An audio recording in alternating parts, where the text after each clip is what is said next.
Всем привет! Добро пожаловать в, по-моему, шестую часть из серии выпусков «Была ли трава зеленее?». И каждую часть, как вы знаете, мы снимаем с каким-нибудь гостем. И сегодня в нашей программе Михаил Самарин, виски-эксперт, виски-энтузиаст, независимый, между прочим, ведущий колонки The World of Whisky в ЖЖ, сооснователь института. Всероссийского института проблем экспериментальных исследований виски или просто «Выпей виски». Всем привет! Да, привет, Миш. Привет, Миша. Еще, по-моему, ты имеешь отношение к ирландскому виски, продвижению его на территории Российской Федерации. Сейчас не имею. Одно время я сотрудничал с компанией Boardbeer, делал там несколько публикаций рекламных в месяц, но сейчас наше сотрудничество прекратилось. Мы находимся в магазине Decanter, находится он на Ленинском проспекте в Москве, по-моему, это сеть. Есть еще один или два магазина. Добро пожаловать, в Decanter большой выбор разных спиртных напитков, вино, больше, наверное, крепкача здесь, чем вина, я так понимаю. Там виски, ромы, очень, коньяки, большой ассортимент бренди. виски, да, вина, рома. И самое интересное, ребят, в Декантере очень часто проходят разные дегустации, в том числе под эгидой института «Выпей». Обязательно Телеграм вот здесь вот будет внизу. Также будет и ссылочка на ЖЖ Михаила, на твой Телеграм, кстати, да, есть. Спасибо, да, подписывайтесь есть, все да. при случае. Есть канал, да, у вас, в том числе в Телеграме. Есть Телеграм-канал «Виски Институт». Есть. Мы будем сегодня рассматривать две винокурни, островных винокурни, и разобьем этот выпуск на две части. Мы сегодня изучим Highland Park двенашку и Ardbeg Кори Врехан. Михаил, я всегда прихожу с подарками, поэтому я тебе дарю футболку вот этого выпуска. Это Thank you very much. Это первый подарок. Второй подарок я всегда всем дарю. Вот такой вот наборчик «Была ли трава зеленее» Спасибо. по 6 регионам. Вот те выпуски, которые мы снимали по 6 регионам, 3 выпуска. Класс. 6 винокурен. От 6 винокурен по паре релизов. Ну, если вы, кстати говоря, хотите получить вот этот вот набор, есть два варианта их получить. Во второй части с Ardbeg'ом мы будем их разыгрывать. Я расскажу как. И можно просто обратиться ко мне за этими наборами. Еще буквально несколько штук в наличии есть. Что мы будем делать? Мы начнем с Highland Park, продолжим Ardbeg'ом. Для тех, кто первый раз смотрит эту серию, мы откроем бутылки. Бутылки не открытые. Будем разливать их по бокалам. Далее мы их будем с Михаилом дегустировать вслепую, не переговариваясь. По результату мы поставим оценки и озвучим свои мнения, после чего мы вскроем карты и посмотрим, что получилось. Ну и попробуем, собственно говоря, предсказать, в каком бокале какой год. И, соответственно, уже по факту мы увидим, была ли трава зеленее или нет.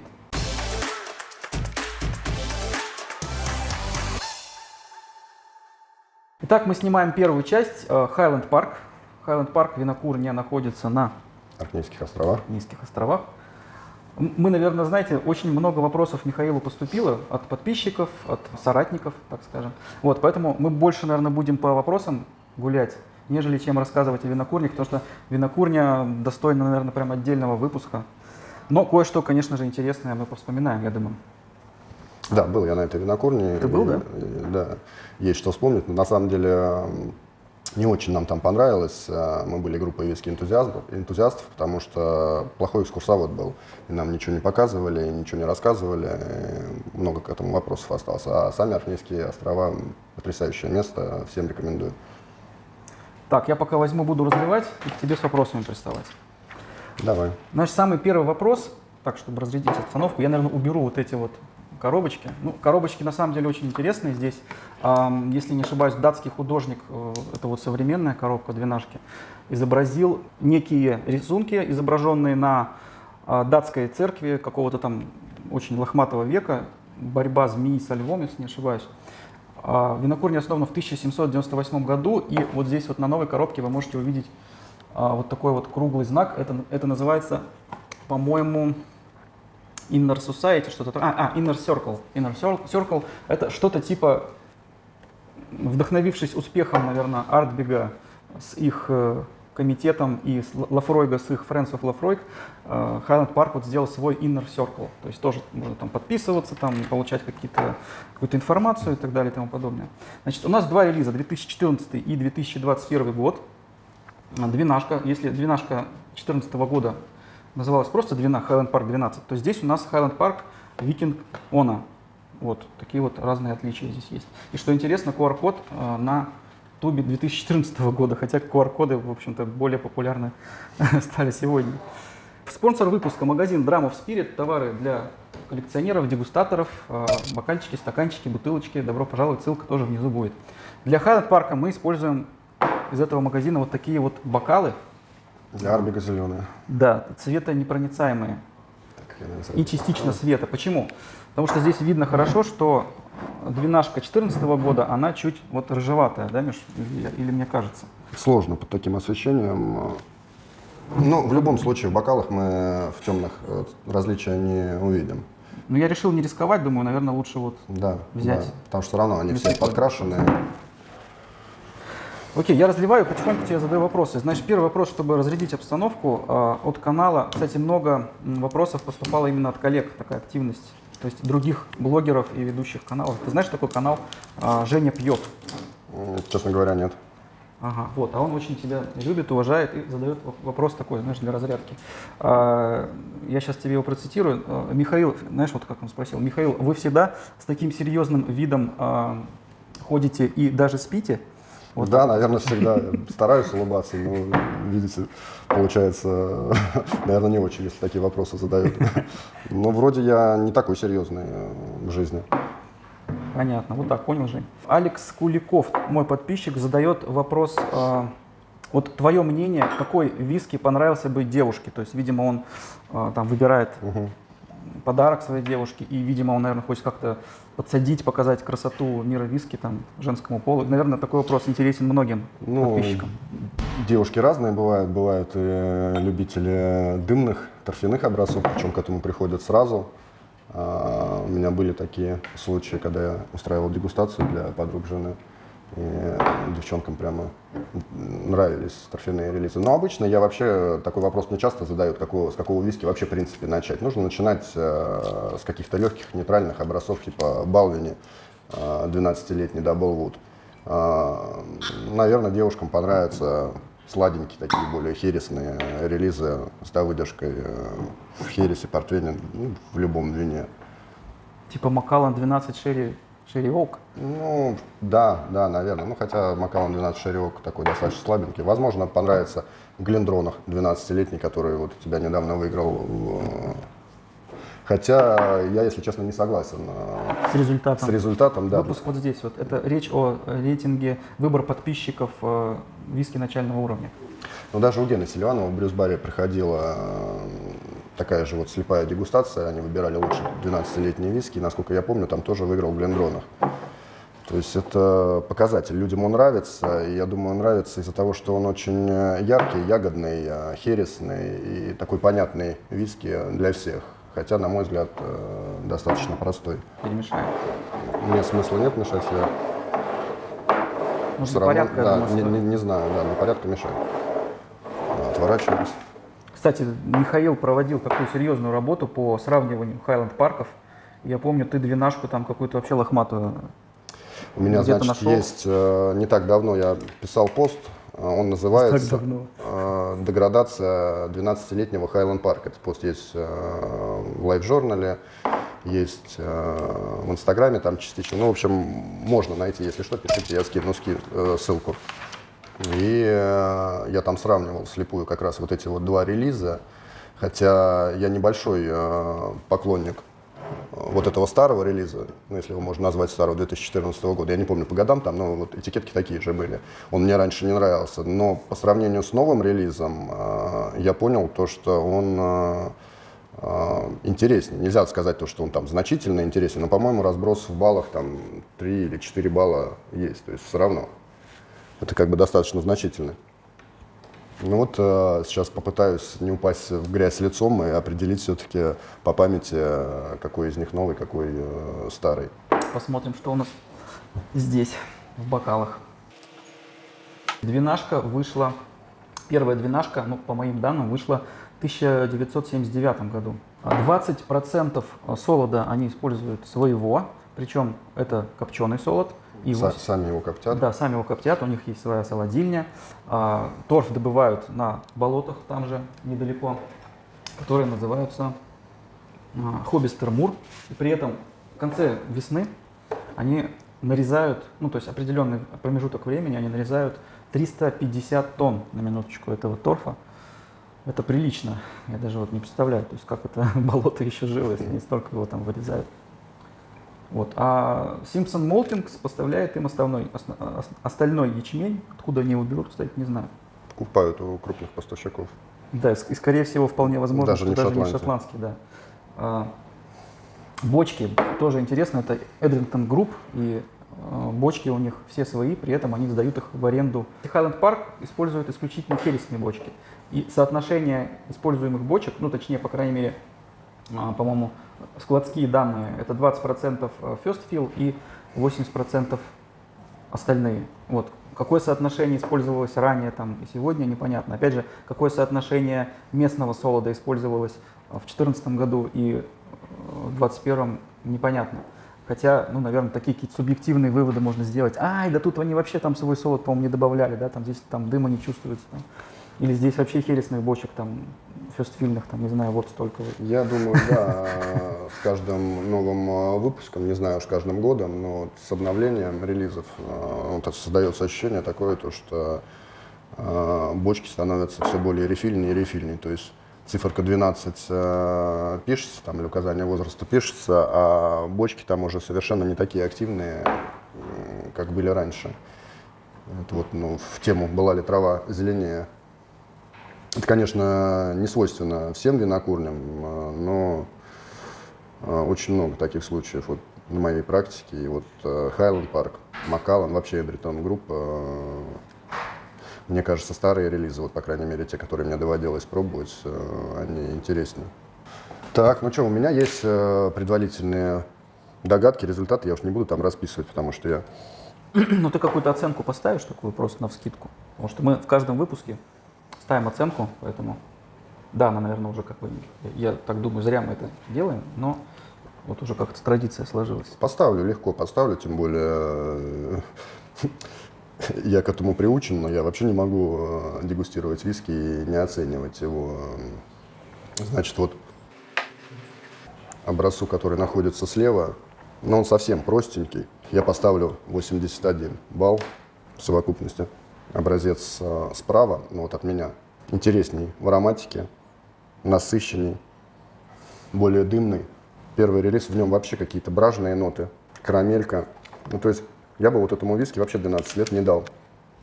Будет, конечно, неприятно, если Если все наоборот, да? все будет наоборот. Но мне почему-то кажется, то, что я уверен, что вот в левой руке у меня релиз 2021 года, а в правой 2014.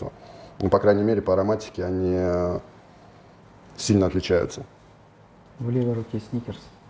То есть левый у тебя 81 балл, да? Да, левый у меня 81 балл, правый 84, 85, 84 пусть будет. Кстати, у Михаила также есть свой аккаунт на Whisky Base, кто знает. Тоже можете задружиться. Тоже ссылочку дадим.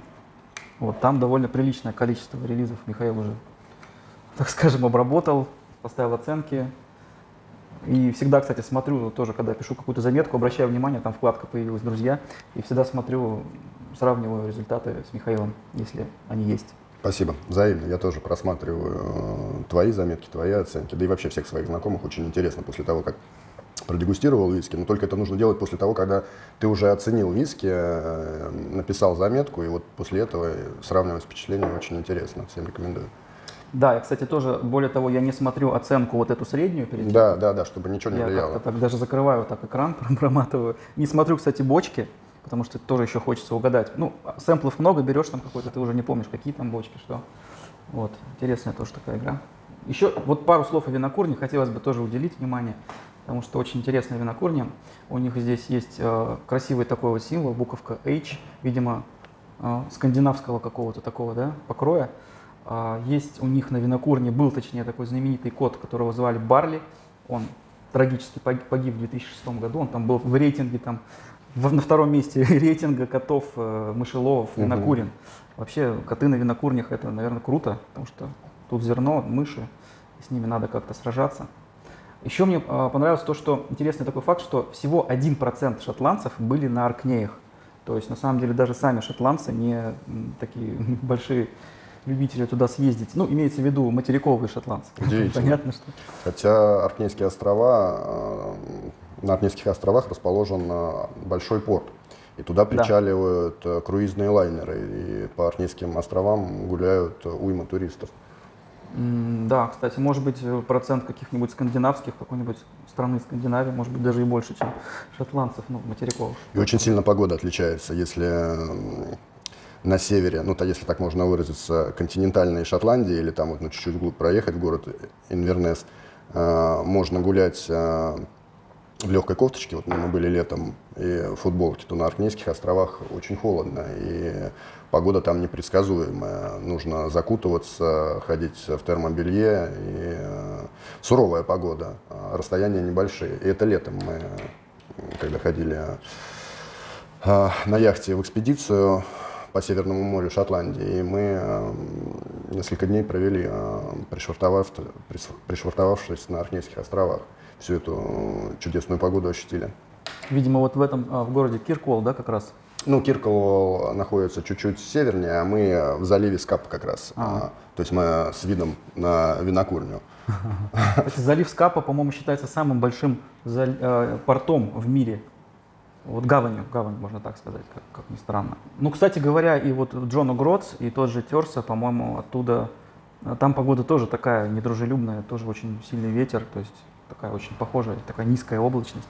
Очень интересный момент, мы заметили, местные, они утепляются так своеобразно. Они, если сверху могут накинуть какой-то пуховик легкий, то вместо штанов почему-то все ходят в шортах. Причем и люди в возрасте, и молодые, вот они как-то не берегут здоровья. Ну, Такая местная особенность. Да, мы тоже на Бен Невис поднимались, там ребята в килтах, а на Бен Невисе наверху, ну, осенью мы были, там погодка-то такая, там уже снег лежит. А ребята в килтах там наяривают на вершину. Такие люди спортивные, шотландцы. Однозначно, вот этот релиз. Он, во-первых, гораздо более дымный, плотный. Соглашусь, слушай, у меня точно такой же результат. Причем расположение такое же. Левый 81, правый 84, то же самое. Давай посмотрим теперь. Не... Ты уже смотришь? Можно, нет? Нет, давай вместе. Давай вместе. Знаешь, я еще что хотел вспомнить. Я вчера смотрел, просто засмотрелся, хотел рассказать. На Оркнеях в Киркволле есть такая игра традиционная, называется Ба Киркволл. Ну, игра называется Ба, по сути дела. Это такой коричневый мяч, который... Вот буквально вот мы сейчас вот находимся во временном промежутке перед Новым годом, там рождественский сочельник. Вот сейчас она где-то примерно в эти моменты и происходит. Кидается мяч, значит, две части города начинают за него бороться, там такие битвы, там, знаешь, то есть там где-то там такая вот видно, что такое вот большое вот куча народу, где что-то в центре есть, этого мяча не видно, и все пытаются его получить, и причем там задача мяч там в юниорском случае там куда-то в какой-то район города своего принести, а во взрослом случае скинуть там в море, там в каком-то месте на набережной. Это вообще, то есть там выглядит это так, что идет какая-то гражданская война просто, знаешь, то есть это вообще. Вот кто не видел, посмотрите, прям классная такая эта история. Там BBC так и назвали, там в 82 году сказали, что это не игра, это какая-то гражданская война, если со стороны поснимать.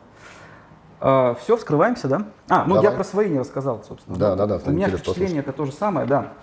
Здесь кажется, что более бражный, чувствуются какие-то ноты, ну, вот этого вот хлебности, может быть, какого-то дюшесика, вот когда мы его чувствуем. Есть, да. Дым я не чувствую вообще. Вкус есть такой, знаете, вот нотки вот арахисового масла, если чувствую, то значит есть тоже бражность. Послевкусие, ну, практически такое вот пустое, так скажем. Здесь более интересная история. Но вот Михаил говорит, что это дымность, но мне кажется, это такая, ну, наверное, дымность, но я чувствую какую-то сернистость, что ли. Может быть, хересные бочки как-то перебивают этот дым, то ли... Он более изюмный. Вот действительно, здесь чувствуется херес, здесь чувствуется такая древесность. Аромат мне понравился больше всего. При этом, если это 2014 год, то не самый лучший их розлив, кстати говоря. Вот двенашки есть гораздо вкуснее, так скажем. Ну, интереснее, ладно. Я как-то раньше к этой двенашке очень скептически относился и считал его таким проходным виски, но, видишь, все познается в сравнении. Ну, подожди, сейчас надо посмотреть, угадали мы все-таки или нет. Да, давай я так еще такие вот этикетки расставляю. 2014-2012. Да, наши. А то сейчас... Чтобы не было вопросов у людей. Угу. Все, вскрываем карты. Открываю. Я угадал. И я угадал. 21 год. Так, надо показать на камеру. Не знаю, там будет видно, нет. Ну, поверьте нам, это 21 год. А это 14-й. Если там что-то можно увидеть. Я не могу показать, потому что у меня тут достаточно приличная виска. Ну, здорово, здорово. И... Здорово, что угадали, не здорово, что все так печально. Да, и совсем не здорово то, что настолько сильно отличаются базовые релизы. То есть, по сути, они сделали хороший маркетинговый ход, апгрейдили бутылку, нанесли на нее узоры, пробка там тоже как-то видоизменилась, все стало выглядеть дорого-богато, но содержимое однозначно поменялось. И если я увижу где-то на полках старую двенашку, я, естественно, предпочту ее новой. Ты знаешь, еще, кстати, хотел такую мысль сказать, что вот эта вот двенашка, когда она вышла, появилась надпись «Викинг Хона», да? И я подумал, ребята, наверное, сразу страхуются, если сейчас к ним начнутся вопросы, ребята, что это такое? Они сразу скажут, ребята, а это не двенашка, а это двенашка Викинг Хона, то есть это другой релиз. Может быть, здесь есть какой-то вот момент такой Ты хитрости, знаешь, нет, на самом деле амбассадоры, они все говорят то, что технология производства не изменилась. И фактически мы пробуем, произошел ребрендинг, бутылка изменилась, название, но по сути это тот же самый 12-летний виски. Наш локомотив, и ничего не изменилось. Но по факту изменилось. И это обидно. И это очень обидно. Я раньше являлся большим поклонником винокурни Highland Park, а современные релизы, ну, я перестал покупать, я даже уже не слежу за ними и не стараюсь там в дьюти-фри где-то покупать и пробовать их, потому что качество падает, это факт.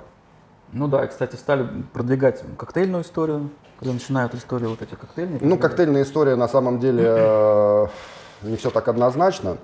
Коктейльная история — это просто больше популяризировать виски и захватить больше слои употребления. То есть даже коктейльные варианты для виски, которые, вот, например, у Glenmorangie X, которые они рекламируют в качестве коктейльного варианта, на самом деле это очень приличные виски, его можно и нужно пить чистым, то есть он не сильно уступает, грубо говоря, их локомотиву Original десятки. И просто они завоевывают новые рынки. Ну вот у Кентошин Sauvignon Blanc то же самое, да, делает. Здесь он как тоже так же достойно смотрится. Sauvignon Blanc... По сравнению с Эксом Glenmorangie. А Sauvignon Blanc, он, мне кажется, вообще не коктейльный вариант. Sauvignon Blanc — это, наоборот, лимитированный релиз, который продавался, насколько я знаю, только в России и еще в каком-то регионе. По-моему, может быть, даже только в России. Нет, это однозначно не коктейльный вариант. Это виски самодостаточный и очень интересный. Он на повышенной крепости. И, ну, мне лично понравился. Не, ну они толкали эту историю как коктейльную тоже. То есть я снимал выпуск тоже, можете посмотреть. Там вообще целый вот клубок. То есть это там они и коктейльный вариант, и для дегустации, то есть и еще что-то там. То Ну, есть они прям на я всех, могу ошибаться, но мне кажется... на всех потребителей сориентировали. Да, но мне кажется, все-таки коктейльный вариант у них Америка, ног и так далее. Это у них такой лимитированный релиз, и он и стоит прилично. То есть для коктейльного варианта, не знаю, он не очень подходит. То есть презентация, когда в России была, у него были специальные бокалы, из которых пьют белое вино. Да, и да, вот, ну, возможно, я ошибаюсь. Надо у Никиты спросить, кстати. И они наводили там, по-моему, коктейлюхи такие со льдом на дегустации. Ну ладно. Кстати, еще один момент, все-таки я так приготовился, хотел еще один интересный факт рассказать о винокурне Highland Park. Во времена Второй мировой войны винокурню использовали в качестве, ну так скажем, вошбеки винокурни использовали для купания моряков. Ты знал такой момент? Нет, не знал. И вот интересно, эти вошбеки с тех времен все поменяли или... Хотя бы помыли? Да, или мы пьем виски с отголосками Второй мировой, грубо говоря. Мягко выражаясь. Вопросы Михаилу можете задавать, я думаю, вот здесь в комментариях. Я надеюсь, Миш, ты Отвечу, не да, против обещаю. отвечать. Да. Вот. Но конкурс и розыгрыш сета «Была ли трава зеленее» в следующей части с Артбек Кори Врехан. Итак, не пейте, а если пьете, то пейте только правильными глотками и только правильные дистилляты. Пока. Сланцево. Пока.